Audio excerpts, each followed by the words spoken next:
प्रणाम जी सुंदर साथ जी। आज हम लोग बीतक के वैसे प्रसंग कर रहे थे, तो बीतक से ही रिलेटेड जो हम लोग कारण महाकारण का प्रसंग पिछले कुछ दिनों कर रहे थे, एक दो दिन पहले, और उसी को आज थोड़ा सा और आगे कंटिन्यू करेंगे। तो कई बार क्या होता है कि जब हम देखते हैं कोई न्यूज में आता है तो गाड़ी डीरेल हो जाती है, सॉरी ऑफ द ट्रैक चली जाती है। तो ऑफ द ट्रैक चली जाती है तो कई बार ऐसे होता है कि उसको या तो काफी देर तक वो ऑफ द ट्रैक रहेगी, फिर वापस ट्रैक पे आ जाएगी, या फिर वो डीरेल हो जाएगी। तो ये राजी ने कैसे इसको थोड़ा सा और अभी कंटिन्यू किया है कि आपने जो ये प्रसंग स्टार्ट किया आप सबने मिलके, उसको थोड़ा सा और अभी कंटिन्यू किया जाए। तो बीतक की प्रश्नोत्तरी यहाँ पे इन बिटवीन रहेगी, लेकिन हमारा मेन प्रसंग वही रहेगा जो हमने अभी स्टार्ट किया हुआ है कि कारण महाकारण, और फिर आगे का पहला दिन और दूसरा दिन और तीसरा दिन। तो इस प्रकार उसको मोटे रूप में फिर से कवर करेंगे। तो मैं उस दिन थोड़ा सा वेबसाइट पे देख रहा था सुंदर साथ जी, तो मुझे एक बहुत ही इंटरेस्टिंग हमारी SPJIN वेबसाइट पे ही मिला। तो अगर आप SPJIN वेबसाइट पे जाएंगे तो यहाँ पे आपको spjin.org nijanand.html, जो कि यहाँ पे अगर आप मेन पेज पे जाएंगे तो वो लिंक्स में ही आपको निजानंद के रूप में मिलना चाहिए। तो जब आप उसमें जाएंगे निजानंद में, यहाँ पे nijanand.html में, तो आपको निजानंद दर्शन से संबंधित जितना भी मटेरियल है वो सारा सरल भाषाओं में, सरल हिंदी में, और नीचे तो ऑब्वियसली ट्रांसलेट भी है, आप उसको 133 में कर सकते हैं। लेकिन इसमें मेन ये है कि इसमें पूरे जो निजानंद संप्रदाय का मूल सिद्धांत है वो बहुत ही सरल तरीके से इजी वे में प्रस्तुत किया हुआ है वेबसाइट में, शॉर्ट प्रिसाइज में पूरा डिटेल करके किया हुआ है। तो इसको जब देख रहा था मैं, तो इसके आगे जब लास्ट में पहुंचा ऐसे ही करते करते, तो मुझे वही चीज दिख गई जो हम अभी डिस्कस कर रहे थे कि कारण महाकारण और पहले दिन की लीला और दूसरे दिन की लीला। तो मैं चाहता हूं कि हम थोड़ा सा इसको और थोड़ा सा आज इसी पार्ट को देखें जो हमारी वेबसाइट पर है ज्ञानपीठ की, और उसको थोड़ा सा और डिटेल में स्टडी करें। उसके बाद मैंने कुछ कलश के मोती चुने हैं, उसको भी मैं रीड आउट करना चाहूंगा। तो वो कलश के मोती जो हैं सुंदर साथ जी, वो भी इसी से रिलेटेड है, और उनको हम इनके साथ मिलके पढ़ेंगे। और एक आध मेरे से जो गलती हुई है, वैसे तो काफी हुई है, लेकिन एक आध गलती मुझे समझ आई कि जो हुई है और उस दिन पकड़ ली थी, तो वो भी मैं आज फिर से उसको दोहराऊंगा कि वो सही चीज क्या होनी चाहिए। तो मैं चाहता हूँ कि कोई सुंदर साथ इसको थोड़ा थोड़ा पढ़े। तो सुनीता सिंगल जी, आप एक बार अनम्यूट कीजिए। प्रणाम जी। प्रणाम जी। आपको स्क्रीन पे दिख रहा है ये वाला प्रकरण? हाँ जी, दिख रहा है, थोड़ा छोटा दिख रहा है। अच्छा, ये नीचे वाला ये पढ़ने में आ रहा है? हाँ, आ रहा है जी। थोड़ा बड़ा कर देता हूँ, कोई बात नहीं। अभी अभी और बड़ा करूँ, थोड़ा और कर देता हूँ। नहीं नहीं, ठीक है। यहाँ पे अब सही आ गया, मिडिल में आ गया बिल्कुल। हाँ जी।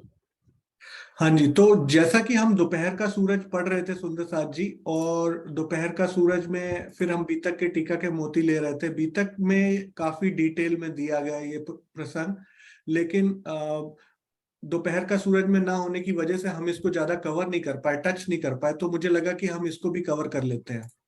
तो आप पढ़िए इसको। श्री कृष्ण की प्रणाम जी। श्री प्रणाम जी। कृष्ण की त्रिधा लीला। हाँ जी। श्री कृष्ण जी के वास्तविक स्वरूप का बोध विरले लोगों को ही है। बहुत कम लोग जानते हैं कि श्री कृष्ण नाम तो एक ही रहा है, किंतु उसमें लीला करने वाली तीन शक्तियां अलग अलग समय पर कार्य करती रही हैं। नंबर 1, अक्षरातीत की लीला। तारतम्य ज्ञान की दृष्टि तथा धर्म ग्रंथों के कथनों से यह स्पष्ट होता है कि इस नश्वर ब्रह्मांड में मात्र 11 वर्ष 52 दिन तक श्री कृष्ण के तन में अक्षरातीत परम ब्रह्म के आवेश में ब्रिज में लीला की थी। तो यहाँ पे आवेश में क्लियर हो ब्रिज गया। में लीला की थी। हाँ जी। हाँ जी।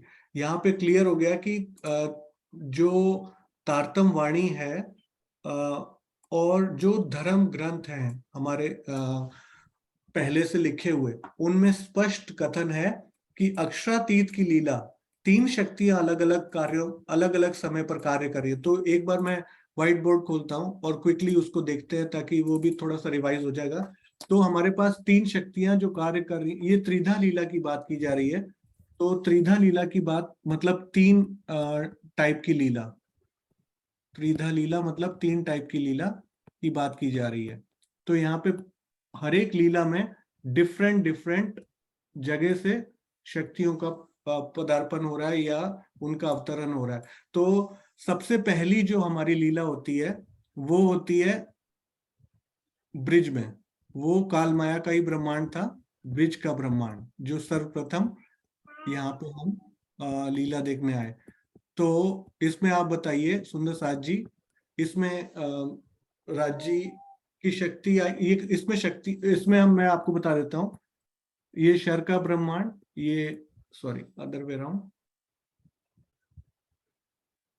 सबसे नीचे शर का ब्रह्मांड, फिर अक्षर की योग माया, और फिर सबसे ऊपर अक्षरातीत।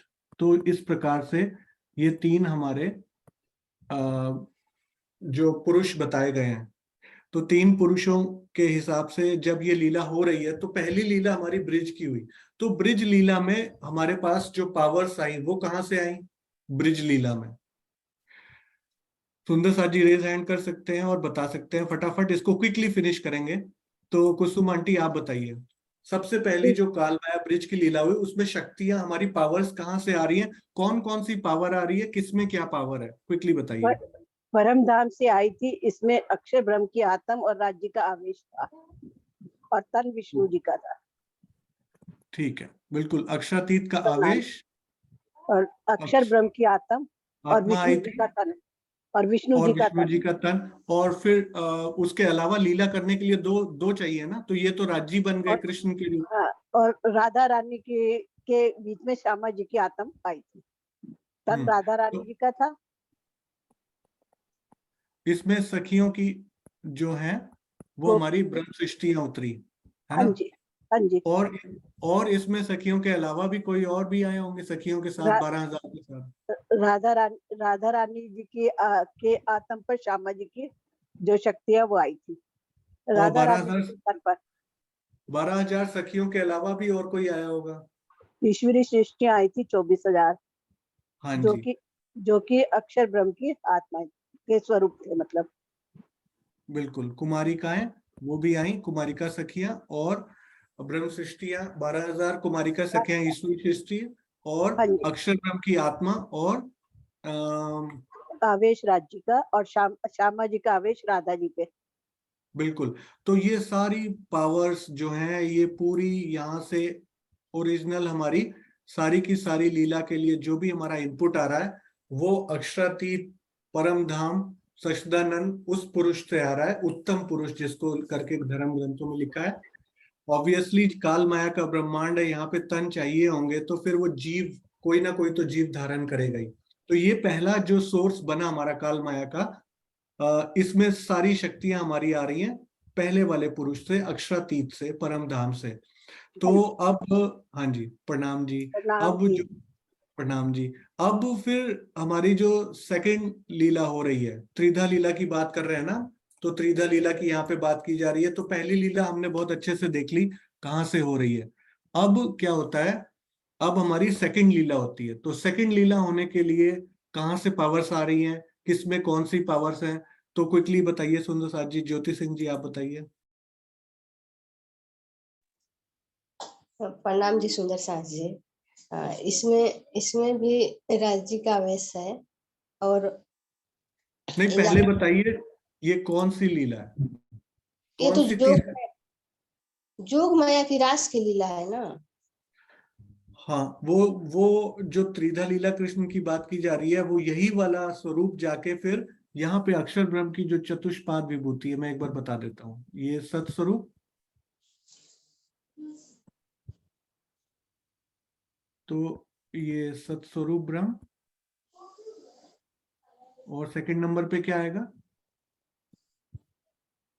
केवल ब्रह्म, ये उसकी बुद्धि का स्वरूप है ना। फिर सबलिक, फिर अव्याकृत। बिल्कुल, तो फिर आता है सबलिक जो कि चित्त का स्वरूप है, और फिर लास्ट में आता है अव्याकृत। करेक्ट, मन का स्वरूप। हाँ, वो उसके मन का स्वरूप है, जिसके मन के संकल्प से हाँ, पूरा संसार की बनता हाँ है। मिटता है। बिल्कुल। तो अब आप बताइए, वो जो पहली लीला हुई, उस पहली लीला में, त्रिधा लीला में, ये सारी पावर्स आई जो हमने शक्तियां देखी, वो हाँ जी। ऊपर सबसे टॉप में पुरुष से आई। अब वही शक्तियां जो है, ये काल माया का, जब ये संसार जो है, ये पूरा जो संसार है, इसका लय हो जाता है, तो रंचक एक न राखी मात्र, कुछ ऐसी चौपाई है, काल माया तिथि पर हरि। तो ये काल माया का ब्रह्मांड जो है समाप्त होने के बाद, जब वही शक्ति यहाँ पे जाकर रास की लीला करती है, करेक्ट, हाँ तो जी। वो कहाँ पे होती है? वो केवल ब्रह्म की भूमिका में होती है। नित्य वृंदावन जो यहाँ पे बनता है, यहाँ पे वही लीला हो रही है। तो एक्चुअली कहने का मतलब क्या है कि ये शक्तियां जो है ना, वो फिर वही की वही हैं जो कि यहाँ पे आके वो लीला कर रही हैं। तो एग्जैक्टली सेम शक्तियां हैं। तो इसको हम लेकिन दूसरी लीला, यहाँ पे विष्णु जी का तन नहीं है ना, वो नहीं है, नहीं तो। वो तो मैंने बताया ना कि जैसे व्हीकल चला, मतलब आपको आगे बढ़ना है तो एक व्हीकल चाहिए, शरीर चाहिए, जीव चाहिए, कोई ना कोई तो माध्यम चाहिए। तो वो वहां पे नहीं है, वहां पे अलग टाइप के जीव बने, वो सब ठीक है। लेकिन जो कृष्ण जी के अंदर पावर है, वो लिमिटेड, वो अभी भी वही चीज है। अभी भी राज्य का आवेश और जोश उसके अंदर है, अभी भी अक्षर ब्रह्म की आत्मा उसके अंदर है, तो वो डिफरेंट नहीं है। हाँ जी। हम जो दूसरी लीला की बात कर रहे हैं, वो दूसरी लीला में फिर अब अक्षरातीत और अक्षर का कुछ नहीं रहने वाला, वो डिफरेंट तरह की शक्ति कार्य करेगी। तो अब वो बताइए, त्रिधा लीला की सेकंड कौन सी है? मैं जंप कर गया, वो सुनीता जी पढ़ रहे थे, तो मैं क्विकली इसको पूछने आ गया, लेकिन उसमें हम आगे पढ़ेंगे, आप चिंता मत करिए। तो आप बताइए सेकंड में कौन आएगी, पावर कहाँ पे आएगी और कौन सी लीला होगी? हाँ, सेकंड में तो वही केवल में हमारी रास लीला हुई है, लेकिन अखंड तो सबलिक में हुई है। और यहाँ पे राज्य नया स्वरूप, नया तन धारण किए हैं। यहाँ पे जो, हाँ, यहाँ पे जो जोग माया के 6 महीने की जो रास लीला हुई थी, तो यहाँ पे वो बोलते हैं कि रास बिहारी का जो यहाँ पे लीला हुई थी, वो रास बिहारी की लीला हुई थी। और अंदर से तो जो पावर थी, मेन पावर तो राज्य का ही था, अक्षरातीत का ही था। तो इसके बाद क्या हुआ? रास के बाद फिर कौन सी लीला हुई, नेक्स्ट बताइए। हाँ, रास के बाद तो काल माया की परमान में फिर से वही हुआ ना, जागने वाला। नहीं, जागने जागने के का बीच में। हाँ, प्रतिबिंब का हुआ है, लेकिन राज्य का कुछ नहीं है, प्रतिबिंब की लीला में कुछ भी नहीं। हाँ, अब आपने बात पकड़ी। ये जो सेकंड लीला की बात की जा रही है, ये प्रतिबिंब की लीला है, बिल्कुल हाँ सही जी, बोला। यहाँ पे वेद ऋचाएं आई थी, और गोलोकीनाथ थे जो लीला किए थे, उनके साथ लीला हुई थी। तो ये प्रतिबिंब की लीला, आपने बिल्कुल सही इस बात को बोला। तो ये दूसरी लीला की जो बात की जा रही है, इसमें प्रतिबिंब की लीला है। तो इसमें भी उस ब्रह्मांड से कुछ नहीं है। अब इस ब्रह्मांड से यहाँ पे केवल ब्रह्म यानी रास बिहारी, हाँ जी, रास बिहारी यहाँ पे आएंगे, राइट। हाँ जी। तो रास बिहारी जो है वो यहाँ पे आएंगे, और वो कृष्ण की भूमिका में क्या करेंगे? हाँ, गोलोकीनाथ, हाँ जी, वो रास की लीला करेंगे। और जो राधा जी, हाँ हाँ जी, जो राधा जी बनी है यहाँ पे, वो जो 12,000 सखियां थी, उसके बदले तो वो वेद ऋचाएं आई थी। हाँ जी। और जो कृष्ण का रोल किए थे, वो गोलोकीनाथ थे ना, रास की लीला किए थे। बिल्कुल। तो ये वाली जो लीला हो रही है, ये रास बिहारी जो लीला कर रहे हैं कृष्ण के तन में, वो एक रात की रास और 11 दिन की लीला कहाँ कहाँ पे हुई? गोकुल में 7 दिन और मथुरा 7 में दिन 4 दिन। हाँ जी, 7 दिन गोकुल में हुआ था, 4 दिन मथुरा, जो कंस के मारे यहाँ से फिर यहाँ पे अपने नाना को, जो जरासंध थे, उनको तिलक दिए थे जेल से निकाल कर। तो ये बिल्कुल लीला 4 दिन की ये हुई थी, 4 दिन की हुई थी। करेक्ट। तो ये जो लीला हो रही है, ये प्रतिबिंब की लीला है। और इसमें यहाँ पर वेद ऋचा सखिया कहाँ से आ रही है? सबलिक से कि अव्याकृत से? अव्याकृत के मन में है ना वेद, तो वेद तो पुरुष है, वो आ नहीं सकते, तो वो स्त्री का मतलब करके ऋचाएं हो गई, तो वेद ऋचाएं हो गई। तो उनको भी था कि मांगी थी कृष्ण से कि हम भी आपके साथ लीला करेंगे, तो यहाँ पे उनका वो पूरा हुआ है। और कुमारिका उनके तन में आई, तो दोनों मिलके यहाँ पे रास। बिल्कुल। तो हमने देखा कि पहले में जो हमारा यहाँ पे सच्चिदानंद स्वरूप है उसकी लीला हो रही है, और आवेश स्वरूप से लीला हो रही है, और अक्षर ब्रह्म की आत्मा है। तो सच्चिद आनंद तीनों का समावेश है उसके अंदर। और वो लीला हमारी 11 वर्ष और 52 दिन की है जो काल माया में हुई। फिर वो काल माया का जब नाश हुआ तो यहाँ पे महाराज की लीला हुई, लेकिन पावर्स वही थी, तो हमने उसको सेकंड लीला में नहीं गिना। फिर सेकंड लीला कब होती है? जब ये रास की लीला अखंड सबलिक के महाकारण में, यहाँ पे सबलिक के महाकारण में इसके भी चार पार्ट बना दीजिए, महाकारण, कारण, स्थूल और सूक्ष्म। तो यहाँ पे सबलिक के जो महाकारण में यहाँ पे जो रास अखंड हुई है, वहां से जब रास बिहारी वापस जो है बांसुरी बजाएंगे नए काल माया के ब्रह्मांड में, तो ये नया काल माया है, ये भी काल माया है, लेकिन ये वो वाला नहीं है, वो वाले का नाश हो गया, वो वाला पूरा रखा नहीं, उसका पूरा समाप्ति हो गई, उस 14 लोगों का नाश हो गया। तो इस काल माया के ब्रह्मांड में रास बिहारी कृष्ण बने, और यहाँ पे इसके कारण में यहाँ पे जो ये ब्रिज की लीला अखंड हुई है, ये जो 11 वर्ष 52 दिन की, उसकी लीला में से वो कुमारिकाएं सखियाओं ने आकर यहाँ पे 24,000 फिर से सुरताएं, उनकी सुरताएं जो है 24,000 यहाँ पे कुमारिका सखियों का रूप लेती हैं। और ये जो अव्याकृत का जो महाकारण है, यानी सबलिक का स्थूल में यानी अव्याकृत के महाकारण में जब इस रास का प्रतिबिंब पड़ा, तो इस रास के प्रतिबिंब पड़ने पर वेद ऋचा सखियों ने ये मांग की कि हमें भी उस लीला का आनंद चाहिए, तो उन्होंने वो 12,000 सखियों का रूप लिया। तो इस प्रकार इस सेकंड वाली लीला में, कृष्ण जी की लीला में कौन सी लोक से पावर्स आ रहे हैं? वो हमारे अक्षर ब्रह्म के योग माया से सारे पावर्स आ रहे हैं। पहले में आए थे अक्षरातीत से, अगले में आ रहे हैं अक्षर ब्रह्म की सारी पावर्स उसमें आ रही हैं। तो जैसे कि सपना कोई देखता है तो उसका डिस्क्रिप्शन वही दे सकता है। सपोज कि आप में किसी ने चर्चा की और आपने उसको पहले मंथन किया, फिर आप मेरे को बोलो कि आप मेरी चर्चा रिपीट करो, मैं तो बिल्कुल एक शब्द भी नहीं बोल पाऊंगा, क्योंकि आपने अपने मन में उस चर्चा को पहले अच्छे से अपने अंदर मंथन किया है। उसी प्रकार जब जो रास की लीला की जा रही है, जब वो अखंड की जा रही है, तो उसके अंदर उन्होंने उस चीज को होते हुए देखा है, तो इसलिए वो लोग उसको रिपीट कर सकते हैं इस काल माया के ब्रह्मांड में। रिपीट करने का दूसरा रीजन क्या है कि पहला वाला ब्रह्मांड तो बिल्कुल लय हो गया, अब किसी को पता ही नहीं कि ओरिजिनल रास कहाँ हुई, ओरिजिनल ब्रिज कहाँ हुआ।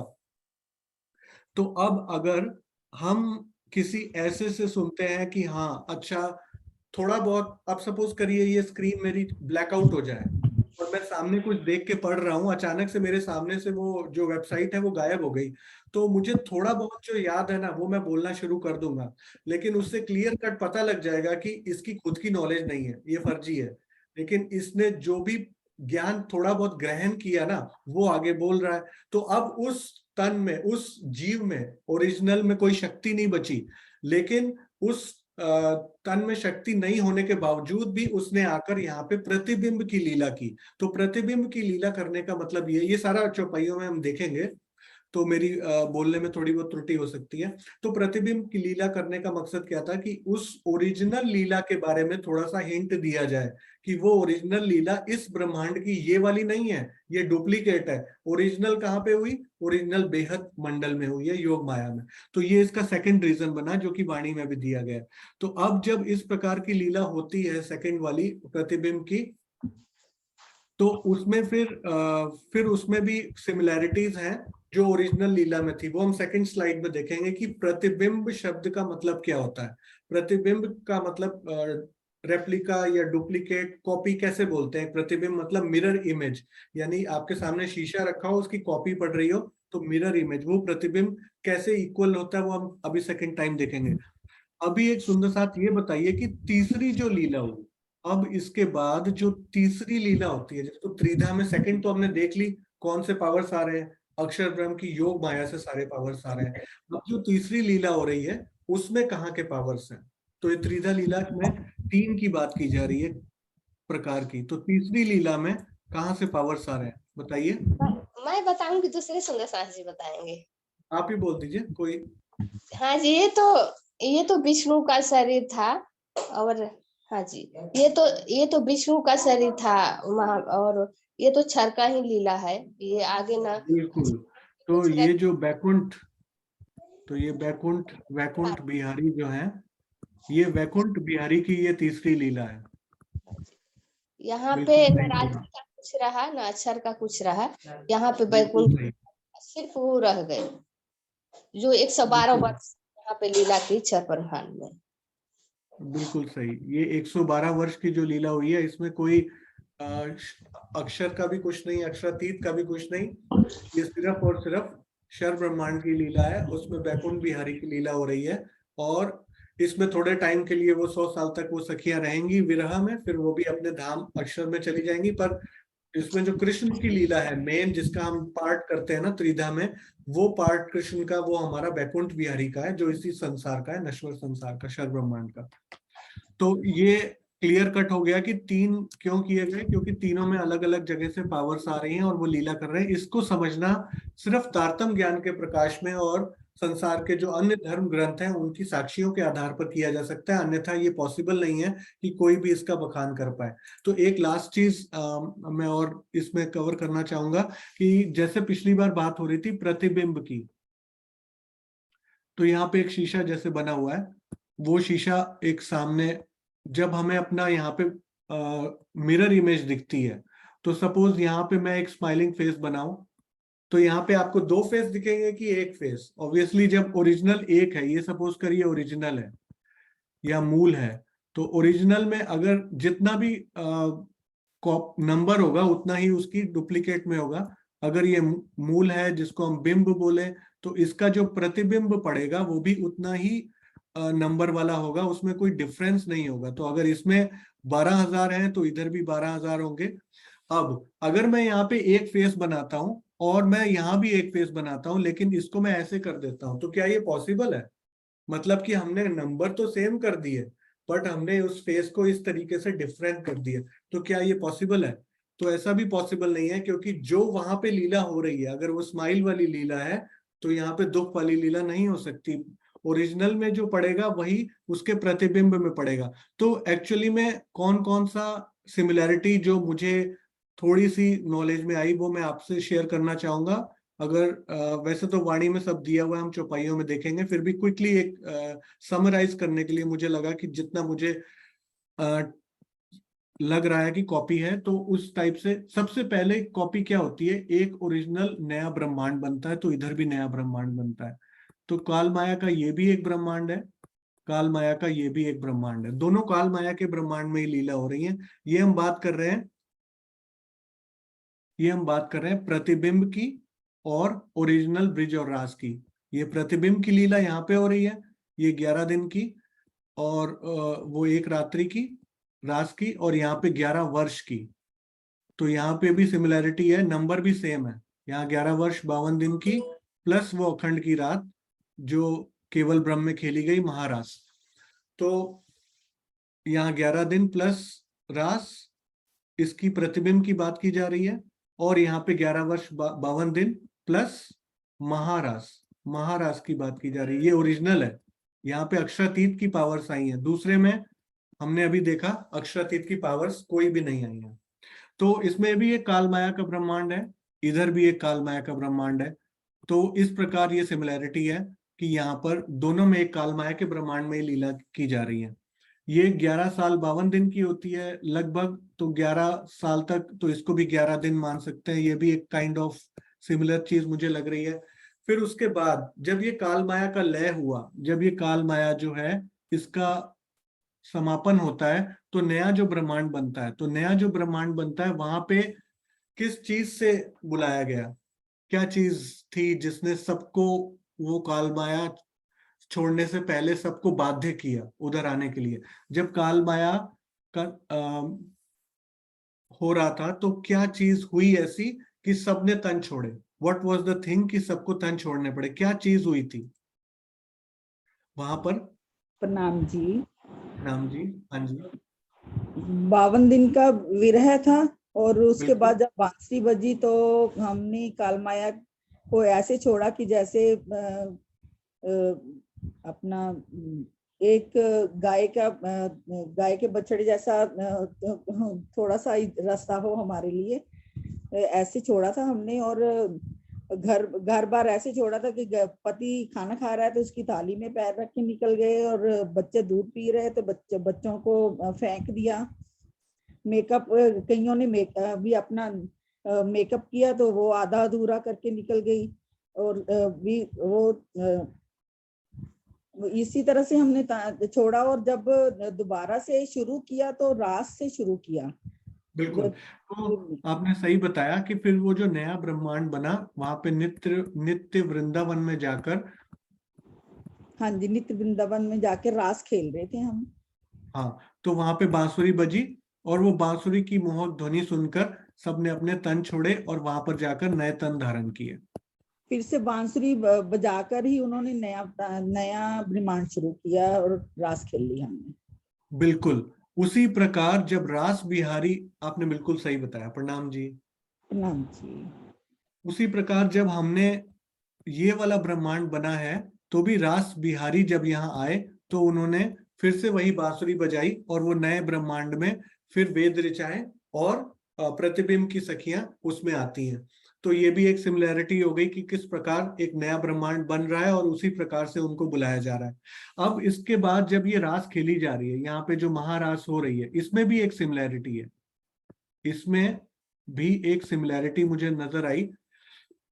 तो रास में योग माया में दो टाइप की लीला है। श्रृंगार रस में योग भी होगा, संयोग भी होगा और वियोग भी होगा। तो जैसे वो वियोग हुआ तो विरह की बात आती है, तो वहां पे विरह की बात हुई रास में यहाँ पर जाकर, तो यहाँ पे भी विरह का रस मिलता है उनको। और विरह का रस कैसे मिलता है कि वो जो आवेश होता है, वो आवेश स्वरूप, वो आवेश जो है वो जब अक्षरातीत का आवेश अक्षर ब्रह्म की आत्मा से जोश खींचा तो वो अपने आप को एक ऐसे संसार में पाती है और अपने को स्वयं को ऐसा नए तन में, नए श्रृंगार में पाती है कि वो खुद अचंभित रह जाती है। तो उसी प्रकार का विरह यहाँ पे भी होता है गोपियों को, और उसी प्रकार का आवेश जो उसके अंदर होता है, कृष्ण के अंदर, वो वापस चला जाता है। तो होता क्या है, दोनों में ये सिमिलैरिटी है कि वो आवेश जो है वो यहाँ पर भी राधा जी के अंदर चला जाता है और यहाँ पर भी वो राधा जी के अंदर, वो कहीं गायब नहीं होता, वो यहाँ भी राधा जी के अंदर होता है और यहाँ भी वो राधा जी के अंदर चला जाता है। तो यहाँ पर मैंने गलती की थी, मैंने बोला ये रास बिहारी का आवेश वापस अखंड ब्रिज की राधा रानी में चला गया, नहीं वो गलत था, वो मेरे से पढ़ने में गलती हो गई थी। जो अभी तक मैं पढ़ के अंडरस्टैंड किया था वो यहीं की राधा थी। तो होता क्या है कि यहाँ पर जब अक्षरातीत का आवेश जोश खींच लिया जाता है तो अक्षर ब्रह्म की आत्मा और सखियों को ये दिखता नहीं है कि हमारे सामने अक्षरातीत थे, आप कहाँ चले गए, वो कहाँ गायब हो गए। तो एक विरह प्रकट होता है, उसमें शायद जीव भी उनका छूट जाए लेकिन वो ब्रह्मांड में नहीं छोड़ सकते क्योंकि वो योग माया का है। लेकिन उस विरह की पराकाष्ठा बहुत ज्यादा है। तो उसके बाद जो नेक्स्ट लीला होती है जब आवेश वापस दिया जाता है तो उसमें फिर आनंद भी उससे डबल होता है। तो उसमें होता क्या है, वो राधा जी पे आवेश आने से सखियों को राजी नहीं दिखते, उनको लगता है कि राजी गायब हो गए। तो उस प्रकार की लीला यहाँ पर भी हो रही है कि जो 7 और 4 11 दिन के बाद जब वो रास बिहारी की शक्ति राधा जी पर चली जाती है तो वो कृष्ण का विरह जो गोपियां वहां कर रही हैं वो एग्जैक्टली सिमिलर हो जाता है कि किस प्रकार वो आवेश राधा जी पे आया और फिर वो विरह की जो है वही लीला की गई। तो इस प्रकार थोड़ी सी ये मुझे सिमिलैरिटी दिखी कि किस प्रकार दोनों में ये कॉमन चीजें हो रही हैं। तो मतलब जो लीला यहाँ पर हो रही है और उसके बाद यहाँ पर फिर उन्होंने जो आनंद लिया 11 वर्ष तक प्रेम और आनंद का ब्रिज में, वो यहाँ पे 7 और 4 दिन 11 दिन में उन्होंने वो आनंद लिया जो उससे पहले था, शक्ति जाने से पहले। तो दोनों में सिमिलर चीजें हमें नजर आई। तो अब इसके बाद हम चलते हैं वापस अपने जो हम वेबसाइट में पढ़ रहे थे, तो हम यहाँ से शुरू करेंगे फिर से। 1 मिनट। हाँ जी, तो अब ये अक्षरातीत की लीला हमारी हो गई, जो हमने बहुत अच्छे से देखी। अब नेक्स्ट पढ़ते हैं कि इस लीला में नेक्स्ट क्या होना है। हाँ जी, सुनीता जी आप पढ़िए। तारतम्य ज्ञान की दृष्टि ब्रिज लीला करने के पश्चात जब अक्षरातीत का आवेश योगमाया के ब्रह्मांड में गया तो इस ब्रह्मांड का महाप्रलय कर दिया गया था। उस समय मोह तत्व के भी नष्ट हो जाने पर कुछ भी नहीं बचा था। पुराण संहिता 29/45। यदि महाप्रलय की स्थिति न माने तो यह प्रश्न होता है कि बांसुरी की आवाज सुनते ही सभी गोपियों की आत्मा तो अपना तन छोड़कर योगमाया के ब्रह्मांड में महाराज खेलने जा चुकी थी, तो उनके तनों के दाह संस्कार का कहीं भी वर्णन क्यों नहीं आया? अपितु श्रीमद् भागवत में तो यह लिखा है कि गोपों ने प्रातःकाल अपनी पत्नियों गोपियों को अपने पास सोते हुए पाया। यह तथ्य स्पष्ट करता है कि ये गोपियां नहीं थी, जिन्हें पूर्व ब्रह्मांड के महाप्रलय हो जाने का कुछ भी एहसास नहीं था। बिल्कुल, तो इसमें क्लियर बता दिया कि अगर वही ब्रह्मांड होता तो उनके दाह संस्कार होते ना, जिन्होंने आत्माओं ने तन छोड़ा, लेकिन वो नहीं आता। अब दूसरी लीला, गोलोकी लीला, ये वो दूसरी पावर्स हैं जो अक्षर की जो योग माया के ब्रह्मांड बेहद लीला से आएंगी। हाँ जी।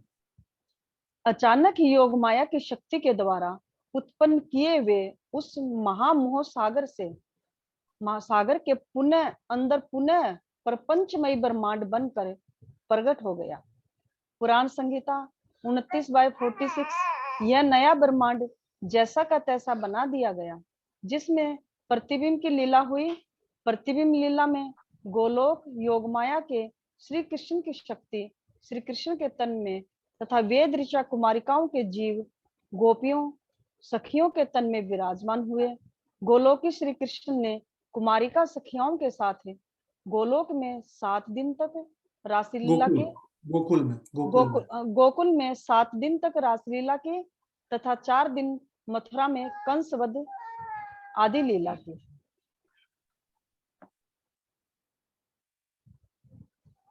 नंबर 3 विष्णु लीला। गोलोक की लीला के कंस का वध करने के पश्चात कंस का वध करने के पश्चात ही गोलोकी शक्ति ब्रिज में राधा जी के हृदय में विराजमान हो गई।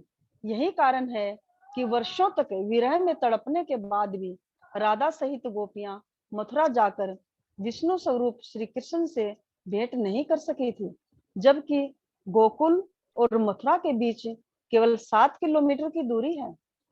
देखिए, तो इस विरह की बात की जा रही है कि विरह में तड़पने पर भी वो दर्शन न करने जा रही है, न वो देने आ रहे हैं, क्योंकि उनके अंदर जो गोलोकी शक्ति थी वो वापस नहीं, राधा जी के हृदय में चली गई है। अब उस कृष्ण में गोलोकी शक्ति भी नहीं रह गई। तो अब तीसरी लीला के बारे में बात करते हैं, विष्णु लीला। गोलोकी लीला के पश्चात वैकुंठनाथ विष्णु भगवान ने 112 वर्ष तक श्री कृष्ण के तन में लीला की। इस लौकिक लीला में गुरुकुल शिक्षा, रुक्मणी हरण, योग साधना, असुरों का संहार, द्वारिका स्थापन, महाभारत युद्ध, गीता उपदेश आदि सम्मिलित हैं। तो ये वाली जो लीला हो रही है ये उस वैकुंठनाथ की हो रही है। तो उसमें जो भी हमने इस संसार में सुनते हैं, अभी ये देखिए गीता में इतने उपदेश हैं, हम उसको नहीं ले पाते। उसके बाद अखंड की जो लीला की गई होगी उसमें क्या होगा, जो महाराज की जो आज अखंड है, और उसके ऊपर जो अक्षरातीत की लीला हो रही है उसकी क्या महिमा होगी, हम उसको कैसे ग्रहण कर पाएंगे। तो कितना डिफरेंस है तीनों लीलाओं में। हाँ जी। बृहद सदाशिव संहिता ग्रंथ में त्रिधा लीला का बहुत ही सुंदर वर्णन है, जो इस प्रकार है। तो ये जो ग्रंथ है ना, ये जो ग्रंथ है उसमें से एज इट इज ये पूरा लिखा गया, एज इट इज। हो सकता है इसमें कोई चीज हो सकता है कि बुद्ध गीता में से ली गई है, कोई बृहद सदाशिव संहिता से ली गई है, हो सकता है उस तारतम वाणी का जब हम टीका पढ़ेंगे स्वामी जी का, हो सकता है इनमें से कुछ चीजें कट जाएं, क्योंकि तारतम्य वाणी के आधार पर जब सब चीजों को समझेंगे तो हो सकता है कुछ चीजें नई निकल के आए। हाँ जी। सच्चिदानंद लक्षणों वाले अक्षरातीत ने ही श्री कृष्ण के रूप में प्रियाओं द्वारा प्रार्थना किए जाने पर नित्य वृंदावन में प्रेम पूर्वक लीला की। खेल देखने की इच्छा के कारण होने वाली वियोगमयी लीला के विहार में अपनी प्रियाओं का अनुसरण करने वाले पर ब्रह्म ने अपने अंश रूप आवेश के साथ अक्षर ब्रह्म की सुरता चित्तवृत्ति सहित ब्रज मंडल में आकर वास किया। ये वो बात की 8 जा रही है कि ब्रज मंडल में जो अक्षर ब्रह्म की सुरता मतलब सबलिक ब्रह्म की बात की जा रही है। नित्य वृंदावन के अंदर जो गुंज लीला हुई वह अक्षर ब्रह्म से भी प्रेस्थित अक्षरातीत की लीला थी। वह गुंज से भी गुंज एवं मनवाणी से अगम है। वह लीला अब अक्षर ब्रह्म के हृदय में अखंड रूप से स्थित है। नित्य वृंदावन में पर ब्रह्म की लीला रूप जो परम ऐश्वर्य स्थित है वे गोकुल में बाल्य अवस्था तथा किशोर लीला के भेद से कहा गया है। तो ये पूरी अक्षरातीत की जो लीला है वही है जो नित्य वृंदावन में रास और उसके बाद जो ब्रिज मंडल और वो जो अखंड हो गया है उसकी बात की जा रही है। तो एक में हमारी किशोर लीला और दूसरी में बाल्यावस्था की लीला। हाँ जी। वैकुंठ का जो वैभव है वह मथुरा एवं द्वारिका में स्थित कहा गया है। वृंदावन और मधुवन में जो लीला रूप ऐश्वर्य स्थित है वह गोलोक के आश्रय से हुआ है। रासलीला के समय श्रुतियों द्वारा स्तुति किए जाने पर श्री कृष्ण जी ने प्रसन्न होकर उन्हें इच्छानुकूल वरदान दिया। अतः वृंदावन एवं मधुवन के अंदर गोलोकी श्री कृष्ण जी ने उन सखियों के साथ 7 दिन तक लीला की। पुनः ब्रजमंडल को छोड़कर मथुरा चले गए। 4 दिनों के अंदर कंस आदि को मारकर धाम पहुंचा दिया। 12-13 इसके बाद वे अपने तेज सहित गोपियों के हृदय रूपी धाम में गुप्त रूप से स्थित हो गए। तब उनके विरह से व्याकुल चित वाली श्रुति रूपा सखियां उस गोलोक धाम में चली गई। तो ये जो सखियां थी विरह में तड़पी और उसके बाद अपने अपने ओरिजिनल स्थान पर वापस चली गई जहां से वो आई थी। जो प्रतिबिंब की सखियां और जो वेद ऋचा सखियां 100 साल तक विरह में तड़पने के बाद।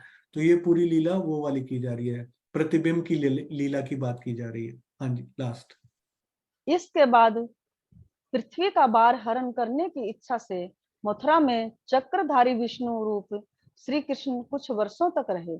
इसके बाद वे द्वारिका गए और तत्पश्चात वैकुंठ में विराजमान हो गए। इस प्रकार श्री कृष्ण जी की त्रिदा लीला का यह रहस्य बहुत ही गोपनीय तरीके से कहा गया है। तो ये तीसरी वाली लीला। हाँ जी, ये तीसरी वाली लीला जिसमें कि द्वारिका जाने के बाद वापस जब नश्वर तन छोड़ा तो बैकुंठ में वापस चले गए। और ये त्रिधा लीला का वर्णन अन्य धर्म ग्रंथों के प्रमाण के अनुसार दूसरे ग्रंथ से भी हम सुनते हैं, बुद्ध गीता। हाँ जी। बुद्ध गीता ग्रंथ के श्रुति अध्याय केवल 10 में ब्रह्मा जी ने नारद जी से त्रिधा लीला का निम्न वर्णन किया है। विष्णु एवं आदि विष्णु का स्वरूप एक ही है। इनसे भिन्न जो अक्षर ब्रह्म है उनकी यह स्वप्न में कला रूप है। जन्म के समय जो वासुदेव को पुत्र के रूप में प्राप्त हुआ था वह विष्णु भगवान का परम तेजोमय स्वरूप था। जो जेल से गोकुल में ले जाया गया था वह उनसे भी भिन्न गोलों की शक्ति का स्वरूप था।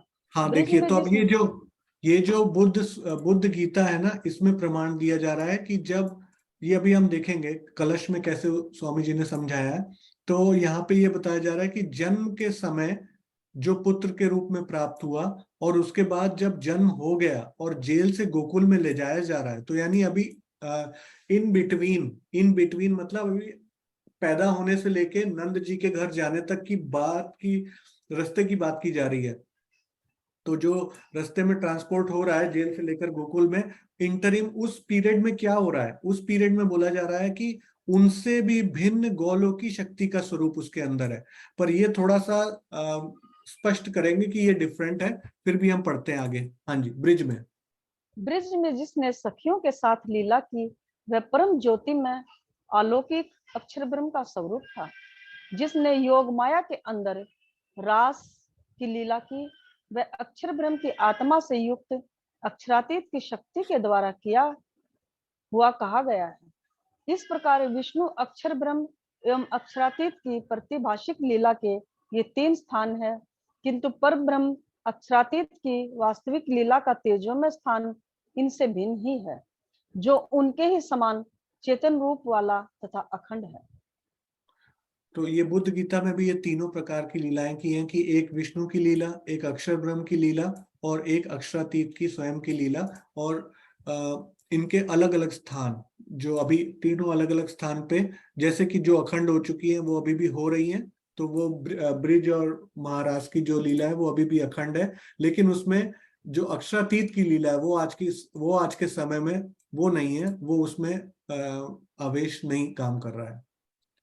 तो ये इस प्रकार हमने देखा। तो इसके बाद क्विकली हम जंप करते हैं हमारे कलश वाणी ग्रंथ पे। तो कलश वाणी ग्रंथ में मुझे लगा कि इसमें से भी कुछ ऐसा होगा जो प्रकाश और बीतक में था, तो मैंने जस्ट ऐसे ये कुछ पेजेस टर्न कर रहा था, तो मुझे कुछ वो मिले जो कि हमारे इसी से रिलेटेड है, कारण महाकारण, और ये जो हमारी तीसरे दिन की लीला स्टार्ट होने वाली है, पहले दूसरे और तीसरे दिन की। तो इसमें जो प्रकरण मुझे दिखा वो था अवतारों का प्रकरण। तो इस अवतारों के प्रकरण में शॉर्ट में बताता हूँ, तो जब कुछ पढ़ना होगा मैं आपको बोलूंगा। तो इसमें सबसे पहले उन्होंने कहा कि अवतारों में सबसे पहले उन्होंने जो नाम लिए वो 5 के नाम लिए, जो अक्षर ब्रह्म की 5 वासनाएं बोली जाती हैं। वो गिनने में भले ही 8 हो, लेकिन बोली वो 5 वासनाएं जाती हैं, क्योंकि संकादिक के रूप में यहाँ पे 4 आ जाते हैं। तो इस प्रकार ये 5 वासनाओं को सबसे पहले उन्होंने गिना। उसके बाद उन्होंने ये क्लियर किया कि जो विष्णु है ऐसे ही एक आदि नारायण है। तो इन दोनों में डिफरेंस क्या है, तो ये क्लियर कट बता दिया। अगर आप इस कलश वाणी के टीका का प्रकरण नंबर 18 पढ़ेंगे तो इसमें क्लियर कट बता दिया, और इसको बहुत डिटेल में ब्रह्मांड रहस्य ग्रंथ में कवर किया गया है कि इस संपूर्ण सृष्टि में एक ही आदि नारायण, जिसको कि महाविष्णु, ओंकार, हिरण्यगर्भ या सबल ब्रह्म बोलेंगे, वो माना जाएगा। एक ही महाविष्णु है, एक ही आदि नारायण है, एक ही सबल ब्रह्म है। लेकिन अगर इस ब्रह्मांड में विष्णु, ब्रह्मा और महेश की बात की जाएगी, त्रिदेवा की बात की जाएगी, तो वो हर ब्रह्मांड में, और ऐसे असंख्यों ब्रह्मांड है इस 14 लोक के ब्रह्मांड के जैसे, हर एक में अलग ब्रह्मा, विष्णु और महेश होंगे, शिव होंगे। तो ये बात क्लियर की गई इस पूरे चौपाई के उसमें डेफिनेशन में। उसके बाद नेक्स्ट अब भागवत ग्रंथ का आधार लिया गया, क्योंकि इसी में जो है शुकदेव जी के द्वारा जो है अखंड का जो ज्ञान दिया जा रहा था उसका सार तत्व है। तो इसमें क्या बताया गया है, इसमें बताया गया है कि जो बैकुंठ बिहारी विष्णु है, बैकुंठ में जो विराजमान है भगवान विष्णु, उनके 24 अवतार इस पृथ्वी लोक में होते हैं। 21वें अवतार के पश्चात जो है, ये आप पढ़िए यहां से पूरा 21वें अवतार आपको दिख रहा है कि मैं हटा दूंगी, ये हटा देता हूँ। हाँ जी, पढ़िए। 21वें अवतार के पश्चात कल्पांत में होने वाले प्रलय की तरह इस ब्रह्मांड का प्रलय हो गया था। इसके पश्चात 3 बड़े अवतार और हुए हैं, जिनकी वास्तविकता में को मैं प्रकट करती हूँ। भावार्थ, इस कथन से यह निष्कर्ष निकलता है कि 20वां अवतार भगवान राम का होता है तथा 21वां अवतार श्री कृष्ण जी का होता है। 4 अरब 32 करोड़ वर्षों के पश्चात कल्पांत का प्रलय होता है, किंतु यह प्रलय ब्रह्मात्माओं के ब्रिज में रास में जाने के कारण पहले ही हो गया, क्योंकि अभी तक इस ब्रह्मांड पूर्व ब्रह्मांड सहित में केवल 1 अरब 96 करोड़ 8,53,115 वर्ष ही हुए हैं। तो मतलब कि जब ये कलश का टीका लिखा जा रहा था तो स्वामी जी ने काउंट किया था, उस टाइम उसकी गिनती बताई थी 1 अरब 96 करोड़। ये सिर्फ अभी तक की गिनती है जो इस संपूर्ण सृष्टि को बने हुए हैं, पूर्व ब्रह्मांड सहित, यानी 14 लोकों का जो ब्रह्मांड बना ना, जो नष्ट हो गया काल माया में को नष्ट कर दिया और फिर रास की लीला हुई, तो उसके पहले ये 21 अवतार हो चुके थे और ये ब्रह्मांड फिर से नया बना। लेकिन 4 अरब 32 करोड़ में होता है वैसे अंत, लेकिन उसको पहले ही कर दिया क्योंकि ब्रिज से रास में जाते समय पुराना ब्रह्मांड जो है पूरा लय को प्राप्त हो गया था। और इसमें फिर आगे बात की जा रही है, तो इसको आप पढ़िए यहाँ से। एक अवतार श्री कृष्ण जी का हुआ। एक अवतार श्री कृष्ण जी का हुआ जो मथुरा में कारागार के अंदर हुआ। चतुर्भुज कहे जाने वाले भगवान विष्णु ने वासुदेव देवकी को कारागार में दर्शन दिया। तो ये कृष्ण की बात की जा रही है 3 टाइप के, कि एक तो वहां पे जेल के अंदर, फिर एक ट्रांसपोर्ट किए जा रहे हैं और एक फाइनली नंद जी के घर पहुंच रहे हैं। तो पहले देवकी वसुदेव के पास, फिर जो रास्ते में जा रहे हैं, और फिर ये अपना नंद जी के घर, यशोदा जी के घर, वहां पे जो उसमें अवतार में वो उसमें स्वरूप प्रकट होगा। तो यहाँ से पढ़िए। विष्णु भगवान ने वासुदेव और देवकी को उनके पूर्व जन्मों की याद दिलाकर स्पष्ट किया कि अब जिस बालक का जन्म होना है उसे नंद जी के घर किस प्रकार पहुंचाना है। इसके बाद वे अपने निवास स्थान वैकुंठ चले गए। तत्पश्चात जो 2 भुजा वाला बालक प्रकट होता है उसमें अखंड धाम की शक्ति विद्यमान थी। तो ये जो विष्णु भगवान उनको दर्शन दे रहे हैं ना, तो वो दर्शन देने वाले विष्णु भगवान बैकुंठ वाले बैकुंठनाथ हैं, विष्णु भगवान है। चतुर्भुज स्वरूप, चतुर्भुज मतलब 4 हाथ होना नहीं है, चतुर्भुज मतलब उनकी 4 शक्तियां, गदा और शंख और चक्र वगैरह, उनकी जो अलंकारिक रूप में बताया गया है ना। तो उसके बाद जो शक्ति प्रकट होगी वो अखंड धाम की शक्ति है। 2 भुजा वाला बालक जो होगा उसका जन्म जब होता है तो उसमें अखंड धाम की शक्ति है, वो वैकुंठ की शक्ति नहीं है। तो वो कौन सी है, तो इसको हम आगे इस में पढ़ते हैं। तो हाँ जी, आप चौपाई सहित पढ़िए अब इसको। वासुदेव गोकुल ले चले ताए न कहिए अवतार, सो तो नहीं इन हद का अखंड लीला है पार। वासुदेव जी जिस बालक को लेकर गोकुल गए उसे अवतार नहीं कहना चाहिए। इस बालक में बैकुंठ बिहारी की शक्ति नहीं थी, अपितु निराकार के पार बेहद धाम की अखंड शक्ति विद्यमान थी। भावार्थ, प्रकाश हिंदुस्तानी 37/29 की प्रगटवाणी में कहा गया है, जो सूरत धनी को ले आवेश, नंद घर कियो प्रवेश। जब अक्षर ब्रह्म की आत्मा धाम धनी के आवेश के साथ नंद जी के घर प्रवेश करती है तो प्रश्न यह होता है कि वासुदेव जी जिस बालक को लेकर नंद जी के घर आए उसमें अखंड धाम की कौन सी शक्ति थी जिसके कारण उसे विष्णु भगवान के अवतारों में नहीं माना जाता। हाँ जी, सुंदर साथ जी यहाँ थोड़ा सा क्लियर कर देते हैं। ये रही सपोज हमारी जेल, इस जेल में हमारा हो रहा है जन्म, और जन्म से लेकर उनको फिर यहाँ गोकुल पहुंचाया जा रहा है। तो प्रकाश हिंदुस्तानी में बता दिया गया कि इसमें जो है राज्य का आवेश और अक्षर ब्रह्म की आत्मा, इसने आके प्रवेश करना है। तो आत्मा न जन्मती है न मरती है, और वो सिर्फ तन में प्रवेश कर सकती है। करेक्ट। तो इस प्रकार हमें पता लगता है कि सो सूरत धनी को ले आवेश, सो सूरत धनी को ले आवेश, नंद घर कियो प्रवेश। तो ये नंद जी का घर है, नंद बाबा का, यहाँ पे प्रवेश करना है। और यहाँ पे जो जन्म हो रहा है ना, ये जन्म में भी बोला जा रहा है ताको ना कहिए अवतार। तो ये कोई अवतार नहीं जन्म ले रहा है।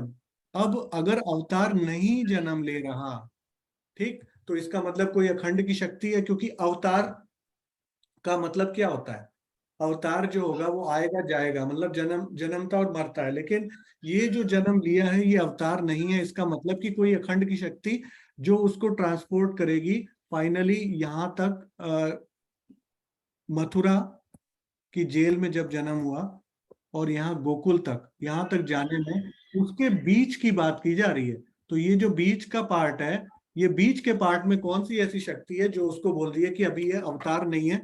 तो इसके बारे में स्वामी जी ने बहुत ही क्लियरली उसको अच्छे से एक्सप्लेन किया। तो मैं आपको बताता हूँ क्या है इसमें। ये बोला गया कि नॉर्मली अभी हमने क्या पढ़ा बुद्ध गीता में, नित्य गोलोक की शक्ति, लेकिन ऐसा नहीं है। इसको आप डिटेल में पढ़ सकते हैं। और दूसरा इसमें बोला गया कि इसमें अक्षर ब्रह्म के चतुष्पाद, चारों अंतःकरण, अव्याकृत, सबलिक, केवल और स्वत स्वरूप की शक्तियां उस बालक में है, तो ये भी सही नहीं है। तो इसके बाद अगर ये भी सही नहीं है और वो भी सही नहीं है, तो सही है क्या? सही ये है कि इसमें पर ब्रह्म के जोश जिब्राइल की शक्ति ने प्रवेश किया था, जिसकी वजह से इसको अवतार ना बोलकर इसको बोलेंगे कि इसमें अखंड की शक्ति आई। तो जैसा हम देख रहे थे कि जो जन्म लेने से लेकर नंद जी के घर उसमें आवेश प्रकट होने तक, उसमें जोश की शक्ति कार्य कर रही है। तो ये यहाँ पे इस चौपाई में क्लियर किया गया। अब नंद जी के घर जो लीला होती है, तो वो लीला के अंदर अक्षर ब्रह्म की आत्मा रहेगी और धामधनी का जोश और आवेश, 11 वर्ष 52 दिन का प्रेममय लीला, उसके बाद ब्रह्मांड का प्रलय हो जाएगा। इसके बाद जो अक्रूर जी के साथ जो कृष्ण जी मथुरा गए, उन्हीं के साथ अवतार की लीला, ये सब हम डिटेल में देख चुके हैं। उनकी लीला अवतार की वहां से प्रारंभ होती है। तो इस प्रकार जो आगे दिया गया ये पूरा प्रसंग कि कृष्ण जी ने 7 दिन, ये वाले जो अवतार वाली बात की, ये प्रतिबिंब की लीला की बात की जा रही है। अब ये 7 दिन गोकुल, 4 दिन मथुरा में जब वो ग्वाल बालकों के साथ लीला करते हैं, ग्वाले के भेष में, उसके बाद जब हाँ, और उस 7 दिनों में गोपियों के साथ प्रेममयी लीला भी की है। तो ये जो बात की जा रही है प्रतिबिंब की लीला की, तो जिस प्रकार ब्रिज में 11 साल की हमारी लीला हुई, उसी प्रकार 7 दिन की और 4 दिन की, यहाँ पे 11 दिन की प्रेममयी लीलाओं की बात, और 4 दिनों में मथुरा में युद्ध की बात की गई।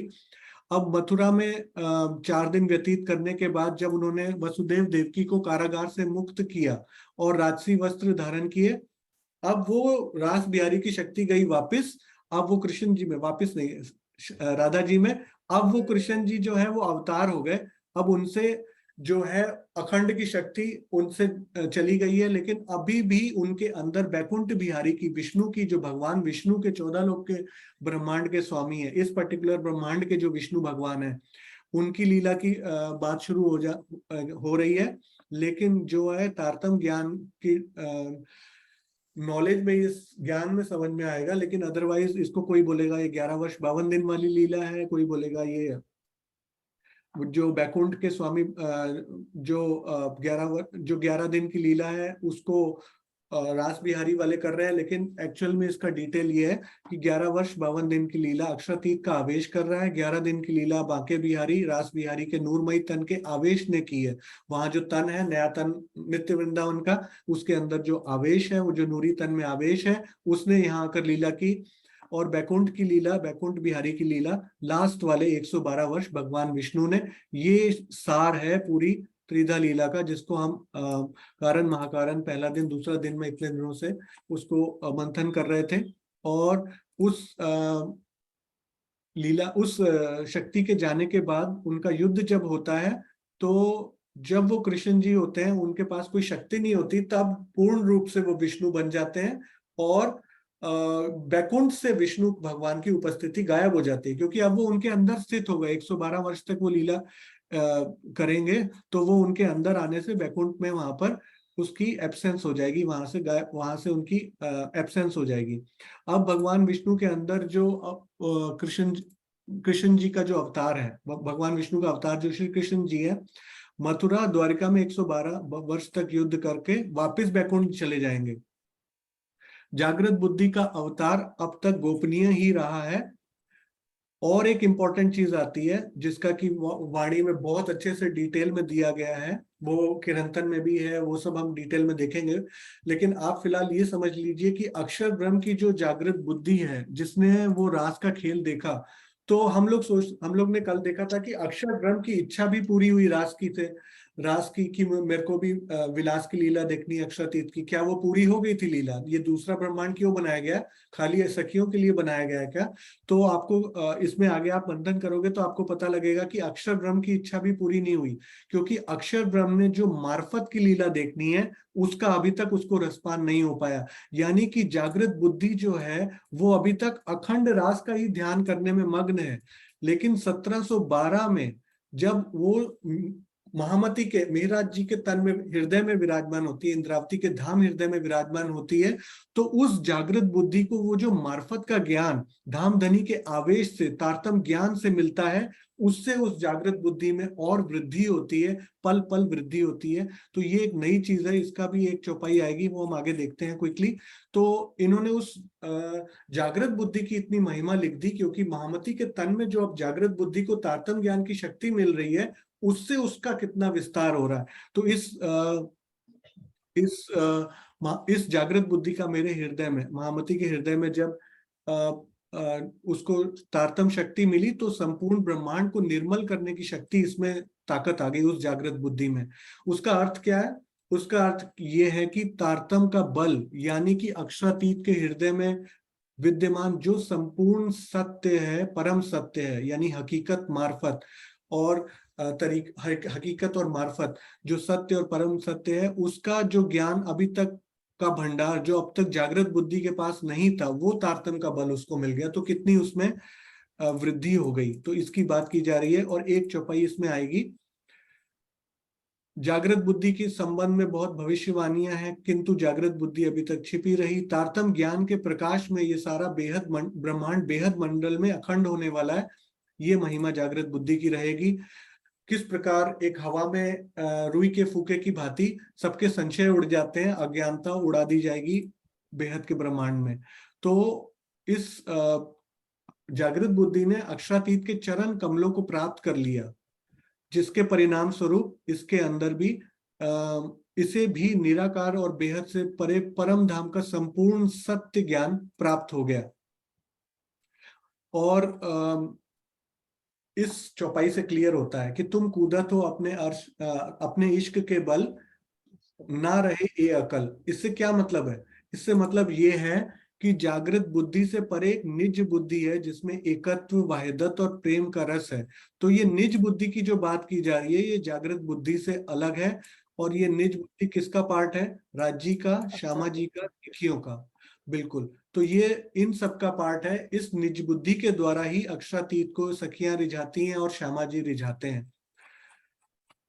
हाँ जी, थोड़ा आप पढ़िए सुनीता जी, तारतम वाणी के अवतरण से पूर्व, यहाँ से पढ़िए। तारतम वाणी के अवतरण से पूर्व अक्षर ब्रह्म जो युगल स्वरूप और परम धाम की शोभा एवं लीला की वास्तविकता, हकीकत एवं परम सत्य मार्फत को भी नहीं जानते थे। उपरोक्त चौपाई के कथन से यह स्पष्ट होता है कि श्री महामती जी के धाम हृदय में जागृत बुद्धि के साथ गोप्य रूप में निज बुद्धि की भी लीला होती है। बुद्ध मूल वतन में जागृत बुद्धि एवं निज बुद्धि दोनों का ही समावेश होता है। तो ये क्लियर कर दिया कि उनके साथ साथ गोप्य रूप में निज बुद्धि की भी लीला है। और अक्षर ब्रह्म को अभी तक युगल स्वरूप और परम धाम की शोभा और लीला की मार्फत का नहीं पता था, हकीकत का नहीं पता था, तारतम वाणी के अवतरण से पूर्व। तो यहाँ पे बात की जा रही है कि अक्षरातीत के जो दो स्वरूप हैं, सत और चिदघन, और उनकी लीला भी अलग है। एक सत्ता की लीला करता है सतंग, और चिदघन स्वरूप प्रेम और आनंद की लीला।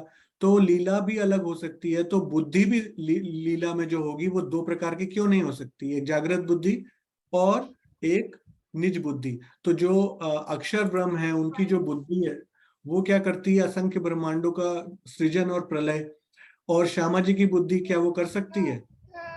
वो सेम हो सकती है? तो ये बिल्कुल सही नहीं है। हाँ जी, तो कोई बात नहीं। ज्योति सिंह जी, आप पढ़ सकते हैं। प्रणाम जी। प्रणाम जी। स्वयं पढ़ें। स्वयं अक्षर ब्रह्म, स्वयं अक्षर ब्रह्म की जागृत बुद्धि भी दो प्रकार की क्यों नहीं हो सकती? क्या जो बुद्धि रात्रि के पश्चात विक्रम संवत 1735 तक बाट देखती रही कि पर ब्रह्म की निज बुद्धि कब आएंगी, जिसके अनुपम ज्ञान से मैं कृतार्थ हो जाऊंगी? उन दोनों में कोई अंतर नहीं। धनी जी, ध्यान तुम्हारे बैठे बुध जी बरस सहस्त्र चार। किरंतन 53 प्रकरण चौपाई नंबर 11 का यह कथन भी यही संकेत कर रहा है कि जागृत बुद्धि के अतिरिक्त निज बुद्धि भी है, जिसके द्वारा अक्षरातीत के हृदय के गूढ़ रहस्य स्पष्ट होते हैं। यदि तो श्यामा यहाँ पे क्लियर कर दिया कि जो अक्षर ब्रह्म भी है ना, उसकी भी जागृत बुद्धि दो प्रकार की क्यों नहीं हो सकती। जो अक्षर ब्रह्म की जागृत बुद्धि है वो वाट देख रही है कि धनी जी ध्यान तुम्हारे बैठे बुद्धि सहस्त्रचार, और इसका किरंतन 53 प्रकरण में है, बहुत ही क्लियर। तो वो देखते हैं हम। 6 से 60 बीता समय दुनिया को भयो आचार, यानी 4460 वर्ष हो गए। रास की रात्रि के पश्चात अक्षर ब्रह्म जो है उनकी जागृत बुद्धि ध्यान में बैठी रही कि 1735 में जब निज बुद्धि अवतरित होगी हरिद्वार में, तारतम की वाणी अवतरित होगी, तब मुझे जो है निज बुद्धि के द्वारा वो मार्फत का और हकीकत का पता लगेगा। तो अक्षर की जागृत बुद्धि भी दो टाइप की है, जो संसार का एक सृजन और उसमें लय में काम आती है, और एक दूसरी जो उसके बाट देख रही है कि मुझे कब हकीकत और मार्फत का ज्ञान मिले। और यहाँ कितना क्लियर बता दिया कि सत्ता और प्रेम दोनों एक साथ नहीं रह सकते। अक्षर ब्रह्म कहीं एक जगह आएगा इसी टीका में, मेरे को ध्यान नहीं, अब मैंने जल्दी में देखा था कल, तो उसमें यही लिखा है कि अक्षर ब्रह्म को कितना मतलब उसका हृदय पक्का होता होगा कि वो इतने सारे प्राणियों का एक साथ लय कर रहा है। तो आप सोचिए किसी एक को मारने में कितना कष्ट होता है।